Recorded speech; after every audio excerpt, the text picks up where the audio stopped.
국민 라디오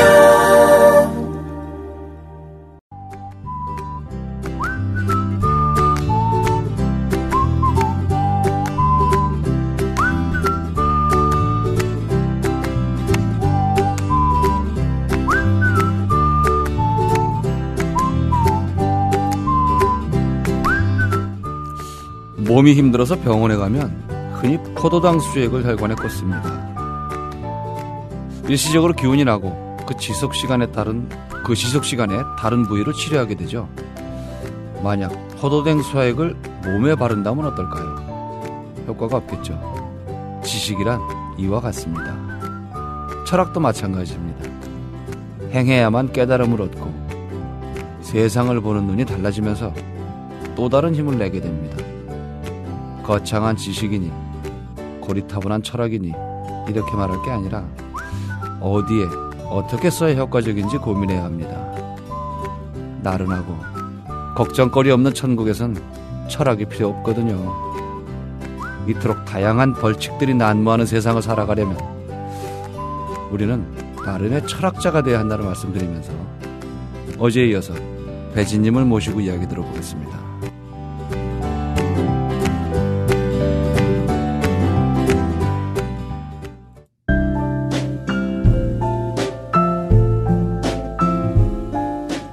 뇌에는 근육이 없습니다.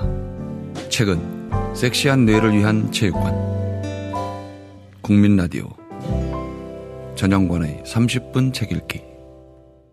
네, 철학자와 하녀 고병권의 책이죠. 미녀 배진님을 다시 모셨습니다. 안녕하세요. 네, 안녕하세요. 네. 감사합니다. 네. 제가 학습 능력이 뛰어나서 한번 가르쳐주면 이틀 동안 아니죠 뭐. 네. 저희 아들에게 아주 확실하게 각인을 되겠네요. 아니 아들은 다 엄마가 미녀라고 생각하지 않나요? 아, 그런가요? 네. 저희 남편에게. 충분히 훌륭한 외모를 가지고 계세요. 진짜로. 감사합니다. 네. 안정감 있는 얼굴이에요. 굉장히. 좋은 얘기죠? 선생님, 안정감이라는 게. 예, 얼굴에 안정감이. 미녀랑 좀 안 어울리는. 아니죠. 이 미녀는 상대방을 좀 불안하게 하지 않나요? 초조하게 하고. 그거는 영화에나 나오는 이미지고요. 빨리 넘어가시죠. 우리가 말하는 미녀는 얘기 끝까지 해야 돼. 아니 안정감 있는 얼굴은 참 좋은 거예요. 제일 좋은 거. 김태희가 아닌다면 안정감 있는 진짜 미녀예요. 김태희 좋아하시는구나. 아니요. 알겠습니다. 김태희 안 좋아해요. 네. 빨리 넘어가야 되겠네요. 네. 지난번에 왜 저희 초조함에 대해서 말씀드렸잖아요. 예. 제가 이 책을 보면서 여러 번 머리를 뒤통수로 맞은 느낌이 들었는데요.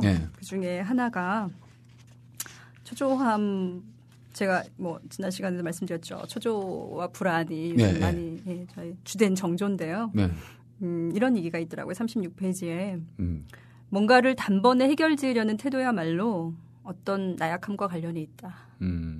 불안해서. 예, 여기서 저는 한 방 맞았어요. 이건 내가 나약한 거구나. 그러니까 뭔가를. 멘탈 갑이 아닌 거예요. 네, 멘탈 갑이 아니더라고요. 예. 제가 예전에 이건 좀 사적인 얘기인데, 아파트와 관련해서. 아파트 뭐라 그래야 되나? 하여튼 주민투쟁. 선봉에 우연찮게 서게 된 일이 있었어요. 그래서 사실은 법적으로도 대응을 하고 여러 가지 지난번에 어떤 여배우가 나와서 그런 비슷한 얘기를 했는데 전 그거 아무것도 아니었거든요, 사실은. 굉장히 아파트 전체가 뒤집어지고 그리고 조폭도 깡패도 오고 하여튼 난리도 아니었습니다만은 이제 그런 여러 가지 과정들을 겪으면서 또 저는 굉장히 좀 이렇게 초조와 불안 이걸 뭔가 단박에 해결져야 된다. 그렇지 못하면 밤잠도 설치고요. 그런 좀 성격이거든요. 강박도 좀 좀 전형적인 어떤 A형의 좀 모습들이 있더라고요, 저한테. 그런데 그게 나약함이었구나라는 생각이 들어요. 왜냐하면 이제 그 당시에 제 남편이 그런 얘기를 하더라고요. 즐겨라. 어떻게 즐기냐 이런 상황을 단박에 해결짓고 저 나쁜 놈을 빨리 몰아내야지. 저는 멘탈갑이 아니더라고요. 그래서 사실 좀 배웠고요. 고병권님한테도 역시 또 배웠습니다. 뭔가 나약함과 관련이 있었구나. 그 상황에 즐길 수 있는 사람이 어디 있어요. 그러니까 이제 말이 즐기라는 거지. 사실은 그러니까 초조해하지 말고. 근데 그런 사람도 끝까지 가야 된다는 거죠. 곤조 아까 말씀하셨던 그걸 가져가라는 거예요. 그래서 저는 이 전체적인 맥락이 그건 것 같거든요. 제가 어떤 글을 하나 소개를 시켜드리겠는데요. 제가 거의 뭐 안 나갔더라고요. 진도를. 그 앞에 보면 이분이 이제 니체를 굉장히 좋아하시고 니체 전공자임에도 불구하고 니체를 인용을 하시려다가 두 번 다 루신을 인용을 해요. 니체를 하려다 보니까 루신이 훨씬 세더라 이거죠. 루신의 말이 훨씬 더 세서 루신을 이용해야겠다라고 얘기를 하시면서 루신 얘기를 하는데요. 루신이 이제 자신의 연인이었던 슈강핑이라는 연인에게 그러니까 본인이 이제 북경 여자사범대학교의 교수로 재직했던 시기가 있었어요. 23년에서 1925년 사이에. 근데 이제 여제자더라고요. 여제자. 뭐 이렇게 하면 좀 이상할 수 있는데 여제자분이 이제 연인이에요. 그래서 이분에게 이제 편지를 쓰는데 고병걸 씨가 이 글을 쓰고 자기가 이제 서두를 어떻게 할까 해가 출판사에 이제 문의를 했을 때 좀 루신의 글을 인용을 했더니 그거를 좀 이렇게 뭐랄까 번역을 조금 변화를 주시면서 이제 보낸 글을 이렇게 여기서 인용을 했어요. 이게 이제 제가 봤을 때는 그런 어떤 멘탈 갑에 대한 얘기가 아닌가 싶은데요. 그 구절을 한번 읽어볼게요. 길을 갔다 어떤 사람이 호랑이를 만나는 얘기거든요. 연인인 슈강핑이 대단한 여자더라고요. 이 사범대학에서 당시에 이제 그 어떤 학생운동 같은 거에 주동자였던 것 같아요.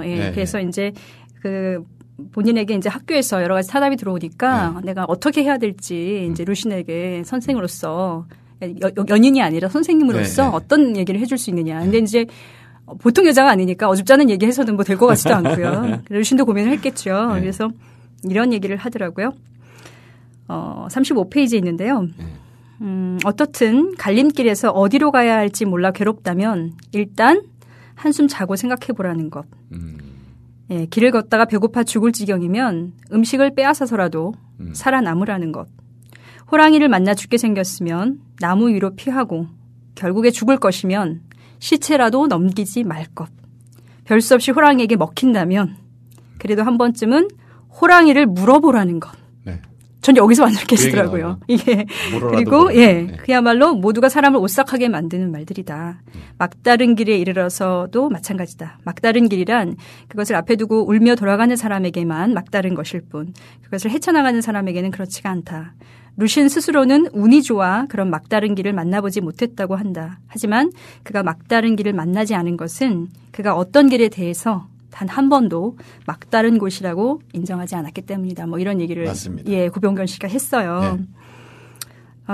참 글쎄 저는 인생 살아오면서 이런 막다른 길 혹은 뭐 갈림길 뭐 나름 정도의 차이는 있지만 누구에게나 이제 어려운 지점들이 있는 거잖아요.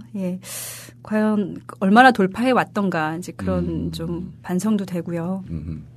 그리고 뭐 지금 현재로서 이런 의미를 찾아본다면 저는 뭐 개인적인 삶에서보다는 개인적인 삶은 대체적으로 만족하고 있어요. 아이들 잘 기르고. 행복하신 거예요. 그냥 보통 주부로서 뭐 이렇게 뭐 성실한 주부는 아니지만 보통의 주부로서 그냥 살아가고 있고요. 아이들 잘 예쁘게 기르고 있고. 됐지 뭐. 심지어 화초도 기르고요. 물고기도 기르고. 애정 줄 것들 많아요. 소소하게. 여기 지금 뭐 제목에 보면 사소한 건 사소하지 않다 이런 얘기도 나오는데요. 정말 사소한 것들 잘 가꾸고 있어요. 그런데 저에게 계속 그 어떤 고민을 하게 하고 저의 머리를 쉼없이 돌아가게 한다 할까요? 그런 거는 결국은 문제잖아요. 어떤 문제 상황에 부딪히는 거. 소소한 일상의 삶에서 우리가 크게 문제 상황에 부딪힐 일들은 별로 없어요. 그렇죠? 일상 자체가 문제예요. 대체적인 뭐 스트레스는 있죠. 소소한 것들. 조직 내에서의 스트레스도 있고 다 있죠. 근데 이제 뭐 우리의 머리를 갖다가 아주 그냥 한 대 때리고 이 고민 상황을 어떻게 해결할까 하는 것들은 저는 오히려 좀 공적인 데 많이 있더라고요. 왜냐하면 공적인 게 사실은 뭐 사적인 것과 과연 분리되느냐. 분리되지 않잖아요. 그렇죠? 당장 저의 미래고 우리 아이들의 미래고. 그래서 이렇게 늘 그런 걸 보고 그런 뉴스를 보고 있어요. 저희 남편은 뭐 저한테 가정일이나 열심히 해라. 정치 얘기 좀 고마 좀 하고 관심 좀 끊어라라고 말하는데요. 그럼에도 불구하고 저희 부부는 늘 이제 그 대화를 하지요. 끊어지나요? 늘 그 대화를 하고 있어요. 왜냐하면 남 얘기 아니고요. 우리 얘기고 당장 우리가 살아갈 미래 얘기고. 맞아요. 근데 주변의 삶이 너무 갑갑한 거죠. 약간 섬 같은 느낌도 들고요. 가정이 섬 같아요. 그냥 그것만 있으면 별 문제 없는데 그 바깥을 둘러싼 모든 것들이 너무 큰 재난 상황이라는 생각, 저만 하는 건 아닐 것 같아요. 그래서 이게 막다른 길이 아닌가라는 생각들을 여러 차례 하고, 예. 또 주어져 있는 갈림길을 어떻게 돌파할 건가, 어디로 가야 되나, 길은 있나, 뭐 이런 생각 많이 해요. 그러게요. 길이 있나요? 없는 것 같기도 하고요, 요즘. 그런데 아무튼 니체를 읽고 이 구병걸 씨의 글을 읽으면 네. 자칫 허무주의에 빠질 것 같은 네. 사람들이 좀 착각하고 있더라고요. 니체가 네. 마치 무슨 뭐 굉장히 뭐 허무주의나 뭐 이런 그 뭐 상대주의나 막 이런 쪽으로 간다고 생각하는데 그거는 이제 니체를 어렴풋이 잘못 알고 계신 분들의 얘기고요. 이제 뭐 니체 전공자들의 책이나 니체의 원전을 읽으면 니체는 정말 현실에 철저하게 발딛고 있는 사람이고요. 그러면서도 니체라는 사람이 갑자기 좀 넘어갔는데 글 자체가 니체에 기반하고 있어요. 사실은. 그래서 늘 지병을 앓고 있었고 결국 병으로 죽은 사람이잖아요. 그런데도 어떻게 그렇게 낙관적이고 삶의 희망을 놓지 않는지 그러면서 남들을 막 채찍질을 하는 거예요. 희망을 가지라고. 그러게요. 희망을 갖긴 가져야 되는데. 네, 돌파하라고. 예. 그래서 많이 반성을 하죠. 나약하구나 내가. 그래서 이거를 보면은 여기 뭐 참 제목들이 좋아요. 저는 뭐 이 글을 이 책을 그냥 사놓고 안 보셔도 되는데 이 제목만 보셔도 될 것 같아요. 목차만 읽어. 목차가 너무 좋은 거예요. 목차가 뭐 사소한 것은 사소하지 않다 이런 것들. 맞아요. 예, 사소한 것은 정말 사소하지 않은데 요거를 좀 교묘하게 다른 분들이 이용하시는 것 같아요. 제가 느끼기에 요즘.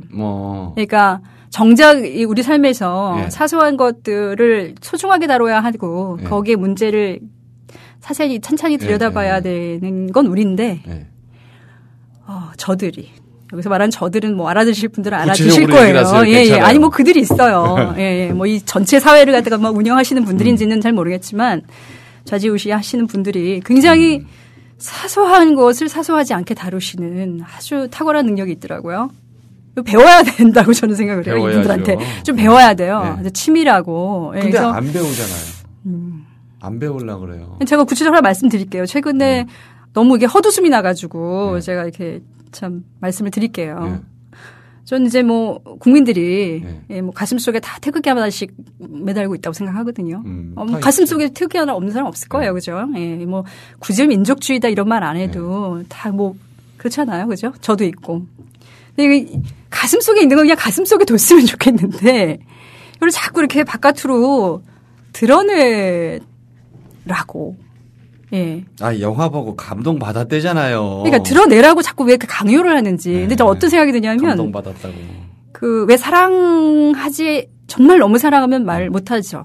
못하죠? 남자들은 좀 그렇지 않나요? 이렇게 정말 너무 사랑하면은 쉽게 사랑한다는 말 못하잖아요. 끙끙 앓죠. 뭐. 그죠? 앓죠. 그러니까 그 말 한마디 하기가 너무 힘들고 사실은 그 무게가. 근데 별로 사랑하지 않으면 막 쉽게 하잖아요. 그죠? 누구한테나서 그죠? 예. 그런 느낌이 들어요.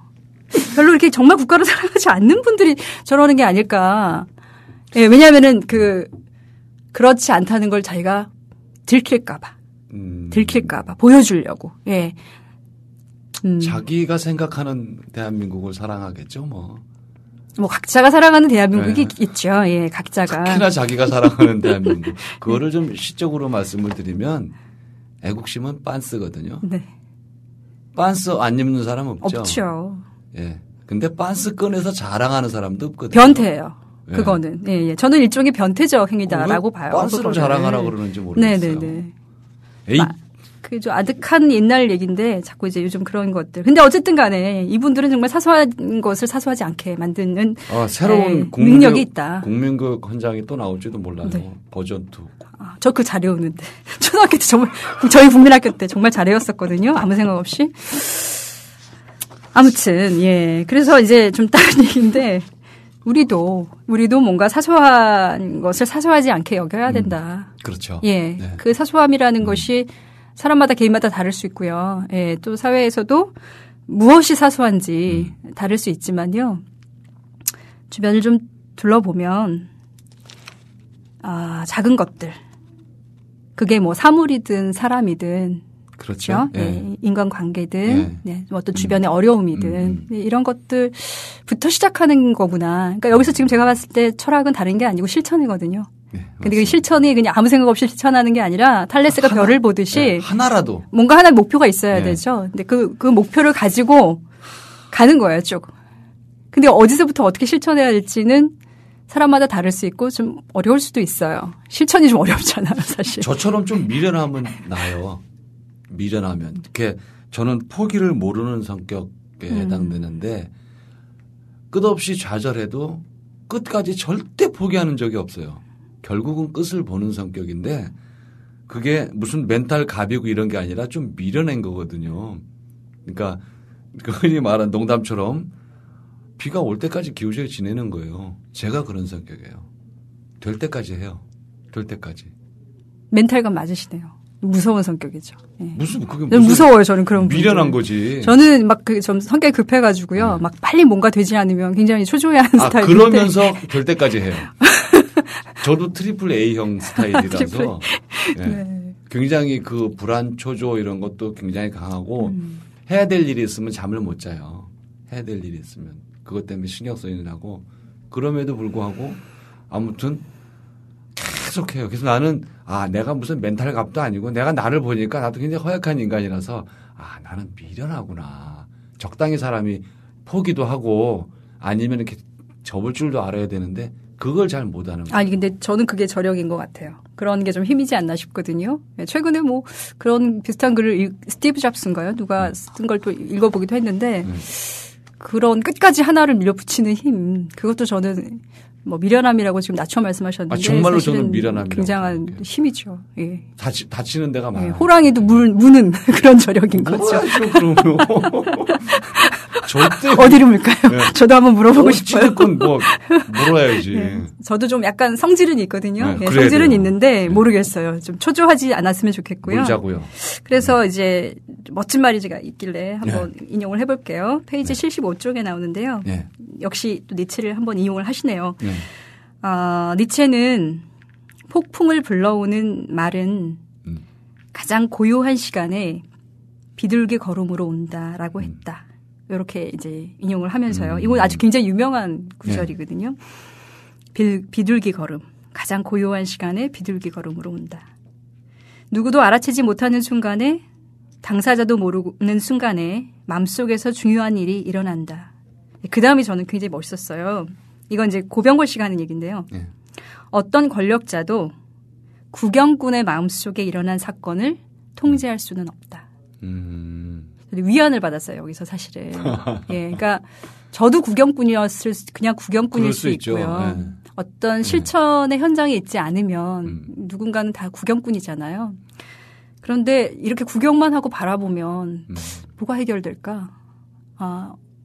참 답답하고 그렇죠. 무력감 느끼고 그런데 구경꾼의 마음속에서 뭔가 변화가 일어나는구나. 그것이 고요한 시간이지만 지금 비둘기 걸음으로 오고 있는 걸 수도 언젠가는 있다. 그게 또 행동으로 옮겨질 수도 있지 않겠어요? 네. 그래서 늘 이제 제가 뭐 그런 글들 많이 배우게 올렸고 초조하고 불안하고 급하고 울분에 찬 얘기들을 많이 했는데요.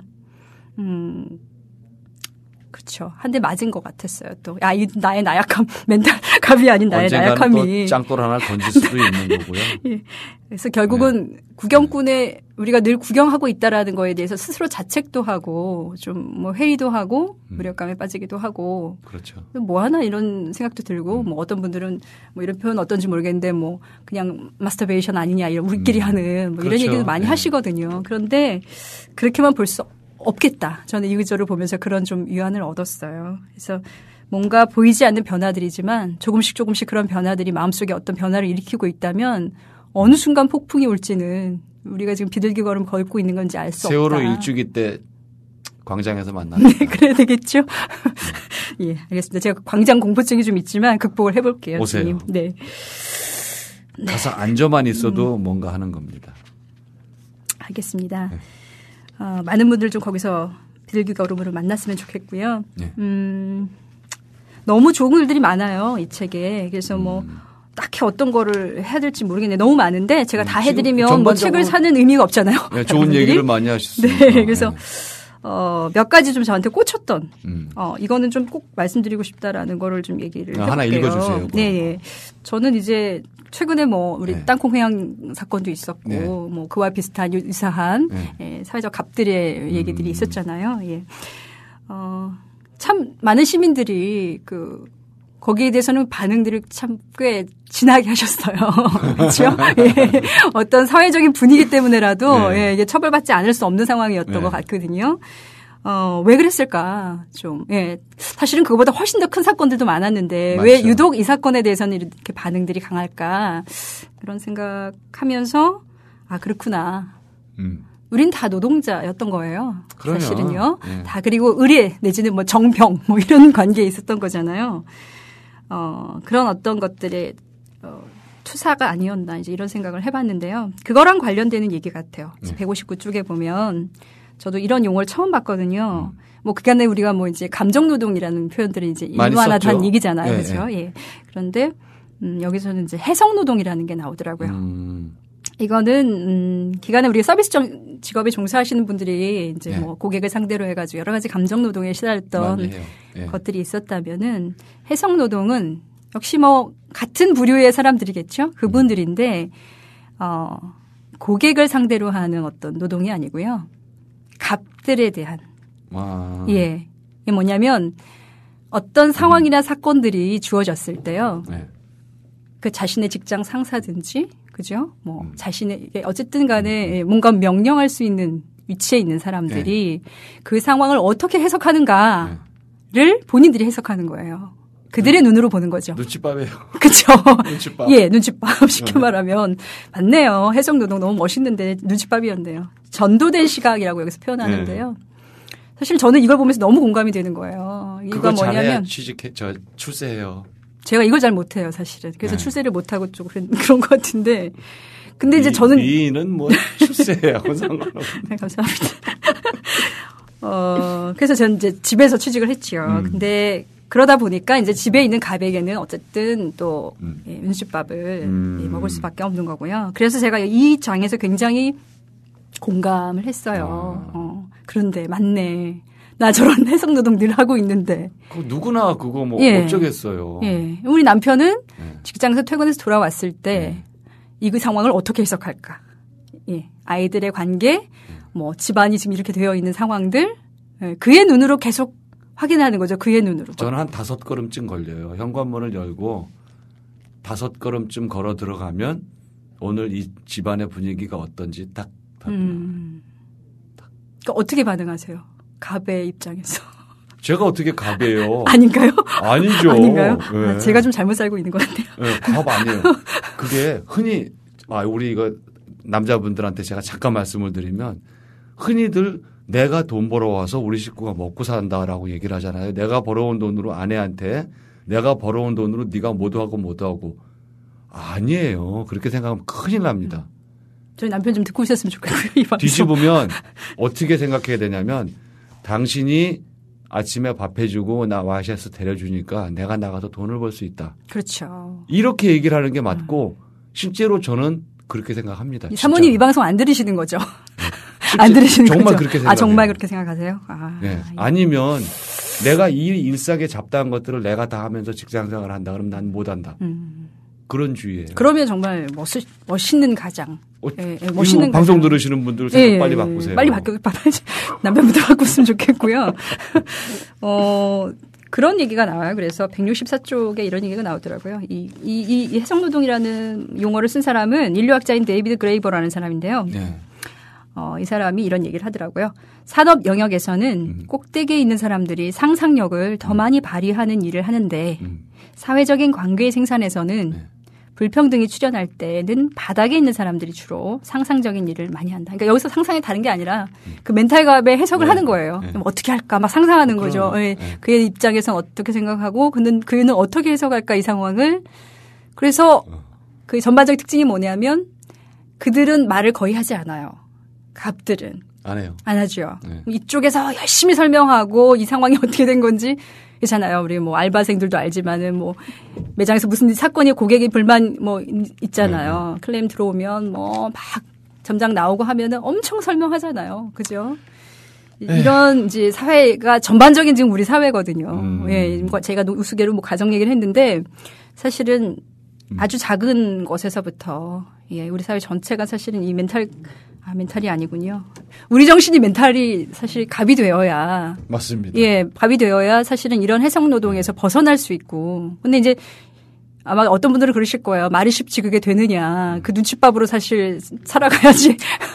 아, 슬프단 말이에요. 네, 그거. 조직 생활 하겠냐 어디 이런 말씀하시는데. 그렇더라도 철학책을 좀 보든 철학적으로 고민을 하면 조금은 달라져요. 그렇죠. 예, 조금 자유로워지거나 조금 벗어나서 상대가 나한테 어떤 자극을 줄 때 내가 조금 덜 아플 수 있어요. 그래서 철학을 해야 돼요. 혹은 호랑이라도 한번 무는 심정으로 가보는 거죠. 뭐 땅콩이양도 사실 좀 그런 상황이지 않았나요? 그렇게 되는 예, 거죠. 그 사무장님도 제가 봤을 때 좀 어느 정도까지는 그런 힘을 내야죠. 힘을. 어쩌겠습니까? 네. 참. 그래서 전반적으로 이 책은 하여튼 그 우리가 실제 사회적 관계에선 갑이 아니더라도 그죠? 또는 완전히 소외되어 있는 어떤 사람들일 수도 있고요. 체제에서 마이너리티로 있다 하더라도 우리의 정신이 정말 멘탈 갑으로 그러면 멘탈 갑. 무장이 되면 여기 그런 얘기가 나오거든요. 함부로 무릎 꿇지 말라고. 함부로 무릎 뭐 최근에 무릎 꿇었던 사건도 있었지만 그 사건들이 쉽지는 않았지만요. 그렇다 하더라도 그런 정신은 필요하다라는 거, 이건 무시할 수 없다라는 거. 한번 해보겠습니다. 네. 배진님, 미녀 배진님 모시고 철학자와 하녀 이야기 들어봤습니다. 오늘 고맙습니다. 네, 감사합니다. 네. 희망을 잃지 말아라. 이런 말 많이 들으시죠? 저도 듣습니다. 희망. 중요하죠. 꼭 간직해야 할 마음입니다. 그런데 희망을 간직만 하면 뭐가 달라집니까? 세상은 점점 개선과는 반대 방향으로 달려가고 계층 간의 격차는 아주 되돌릴 수 없을 정도로 망가졌는데 희망만 품고 살면 누가 나서서 바꿔줍니까? 어림도 없는 일입니다. 대한민국 재벌 중에 과연 이 시장 경제를 통해서 정정당당하게 그 위치까지 올라가는 경우가 있을까요? 제가 근거를 대지는 못하지만 분명히 그런 재벌은 없다고 보입니다. 그런데 왜 우리는 그들의 독식을 당연한 듯 인정하면서 합니까? 부조리한 사회구조에 순응하면서 단지 희망만을 품고 사는 일은 어찌 보면 지배계층이 그들이 원하는 모습에 불과합니다. 그들이 던져주는 마약이라고 봐도 과언이 아니겠죠. 노력해도 개선되지 않는 세상. 한번 추락하면 다시는 올라갈 수 없는 계단에서 우리는 위태로운 삶을 이어가고 있습니다. 그나마 조금이라도 추락하지 않으려 안간힘을 씁니다. 저도 다를 바 없고요. 이토록 거대한 모순을 바로보려는 노력이 희망보다 더 절실합니다. 도대체 문제가 뭐고 우리는 왜 당혹감에 빠지는지 현실을 직시해야 합니다. 철학이 길잡이 노릇을 할 겁니다. 담론에만 빠진 지식인들 말고 현실을 읽는 철학자가 우리에게 도움을 줄 겁니다. 구름만 바라보는 책인지 거리의 문법으로 쓴 책인지 구분하는 일은 여러분의 몫입니다. 길잡이는 아니라도 길동무는 되려고 노력하는 방송 전영관의 30분 책 읽기였습니다.